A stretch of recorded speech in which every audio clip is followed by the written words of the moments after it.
Hey, my name is Frank, and I'm a youth pastor. A few months ago, on episode 100 of my podcast, there was an opportunity for a bunch of people to ask me questions, and they would be featured on the podcast. And what I thought would be just a small attempt to create some content for episode 100 turned out to be this really big thing where a lot of you asked me some really, really great questions that I really wanted to answer. And I felt bad because like 3 questions got answered on the podcast, and there was like 80 questions that were given. And so I've been thinking for a while, how can I, create an opportunity, a medium where we could answer some of those questions that wasn't like starting a new podcast, but I didn't know exactly how to do that. And then I realized I had a camera, I had a ring light, I have all my podcasting equipment for audio, and I have a really weird man cave where it has Disney and Marvel stuff, which we'll talk about one day. So I figured if I could just put all those things together, then maybe we could have this YouTube channel thing or Facebook or Instagram, however you're watching this, and we can talk about some of the questions that you all have asked me. And so this is what this is. I want to answer some of your questions, and when I don't feel like I have the ability to answer your questions, I'm going to call some of my good friends up in youth ministry and have them on this channel to be able to answer all your questions. So with that being said, I'm really excited. Like, subscribe, notification bell, whatever you have to do, because I don't know anything about this. If you're on Instagram, like it, share it in your story. If you're on Facebook, poke me. I don't know what we're supposed to be doing here. Everything's on fire, but we're going to try this and we're going to get through this together. So with that being said, let's answer a question that you guys have asked me. Someone asked, what is your best advice for someone leading a smaller youth group of 15 to 20 teenagers? How to make it both fun, something that they can invite their friends to, but also making faithful disciples of Jesus. So first I want to say this. There's this misnomer in student ministry that fun and going deep are 2 different things, and they are not.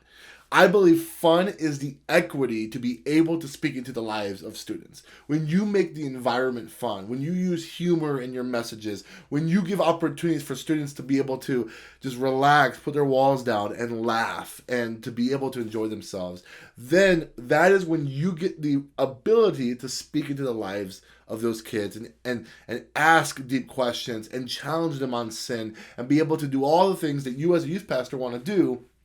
But without the ability to do things in a fun way, it's going to be much more difficult. And so I believe that you can, no matter the size of your youth group, have an amazing amount of fun, have an amazing amount of laughter and joy in your youth group, and still be as deep as you want it to be. So let's get that out of the way. And hopefully from here on out, if there's ever any thoughts about how can I be both fun and also go deep or create meaningful disciples, we can understand that those are not 2 separate entities, that they go together hand in hand. So whether you are a group of 20 students or whether you have a group of 200 students, here's the common thing we all know about youth ministry. It's all about relationships. So if you have 200 students, then the name of the game is small groups. It's getting those 200 students and doing everything you can to get them to be a part of small groups where there's an adult loving leader involved to be able to pour into the lives of those kids, to know their name and to know their interests.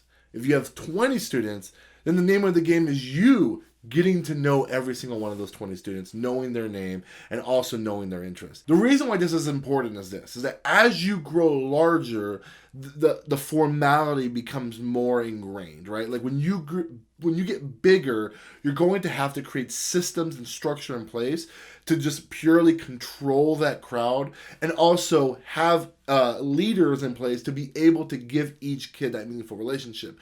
Where when you're in a smaller context, you as a youth pastor or as a youth leader or a very small team can easily manage the crowd a lot better and be able to give those kids those meaningful relationships. So one dynamic I've noticed between larger churches and smaller churches, larger youth groups and smaller youth groups, is that in a larger youth group, for example, group games are very hard to accomplish. Like if you can find a good large group game that can handle 50, 100 plus kids, like that game is gold, and I want to play it every single time because those games are hard to come by. Most of the time when you have a larger group, the easiest games to play are upfront games because that just means you have a couple students on stage and then everyone else is just watching and that's their participation. The problem is that game is dependent on how great the game is and how good the hosts are, because they can get very boring very quickly. This is why games like Extreme Bingo are really popular, because it can involve everybody and you can still somewhat manage the crowd.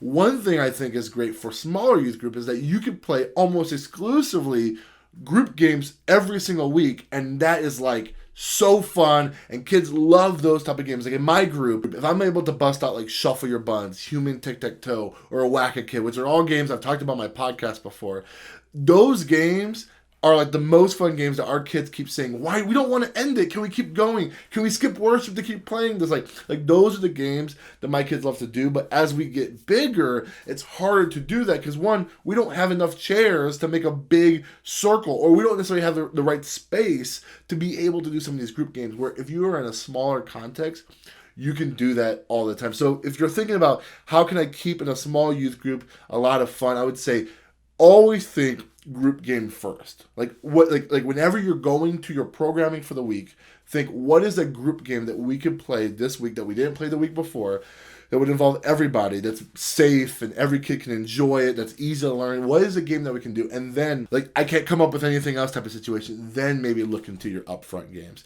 I think that if you can have like maybe a list of 9 games that you can kind of change out every single week, you can last 9 weeks of games. And then on top of that, like, you can maybe plug in a new game that you hear from the Facebook community or something here and there. And then you can kind of keep that rotation going throughout a whole year, and it would never like lose steam, because those games tend to be super, super fun. The other thing I would say is that and this goes for every youth group of every size, we have to get out of this idea that like there's rules to youth ministry. A lot of times, like, our youth groups are structured similarly to our adult worship services, right? The only difference is that we have a game time, as opposed to like where the message in our Sunday morning service might be like 45 minutes or something.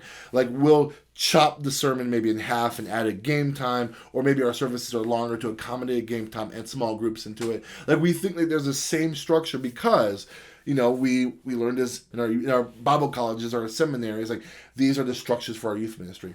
But the one thing I've learned as I keep getting older and keep doing student ministry is that there are no rules. Youth group is something that you can kind of make up as you go. As long as you're accomplishing the main goal and the main task, point kids to Jesus, help them grow in their walk with faith, making more and better disciples.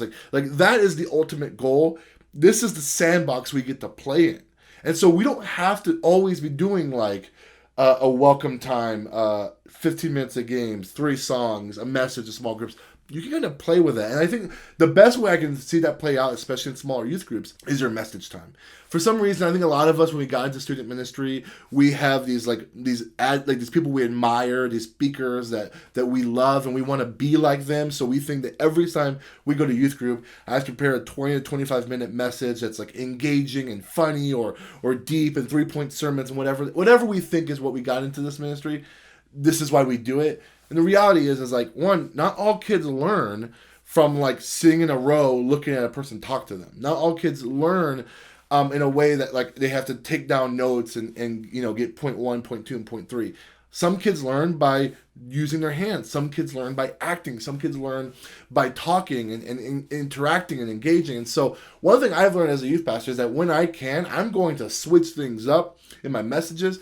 And not every single night is going to look like me going behind a pulpit or a music stand and talking for 20 to 25 minutes. I would love to be able to sit in a big circle and then lead in with some discussion questions, then spend some time teaching, and then get kids to move around. Like, one thing Mark Oestreicher said one time, which it was on Justin Knowles' podcast, was talking about like creative ways in like teaching. And he said something about like doing impromptu skits, which I thought, heck no, I would never do that. But the more I think about it, like, if you're doing a story of like David and Goliath, like, how cool would it be if you just said, hey, this kid, stand him here, this kid, put him on the shoulders of this kid, they're Goliath, they're David, and like quickly like demonstrate the Bible story as opposed to just straight up reading it, showing them what it would look like.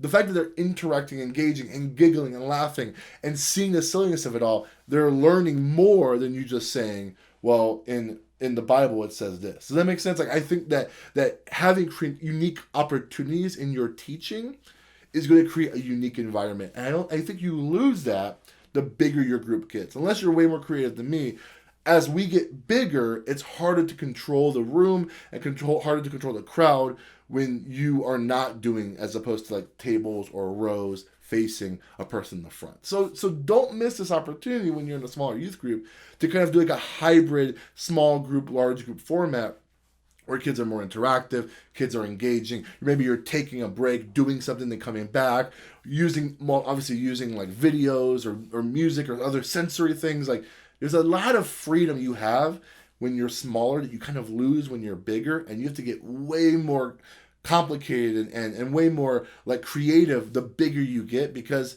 it's a lot harder to deal when you have more kids. And I think the last thing I would say is this, and listen, Orange is not paying me to do this. I don't have a sponsor yet, but one book I read this past year from the Orange Conference is the book It's Personal that they put out. And one thing that I was really convicted by is it talks about the 5 things every student needs from a leader. And I think if you're in a smaller youth group, this is from you, the youth pastor, the youth leader.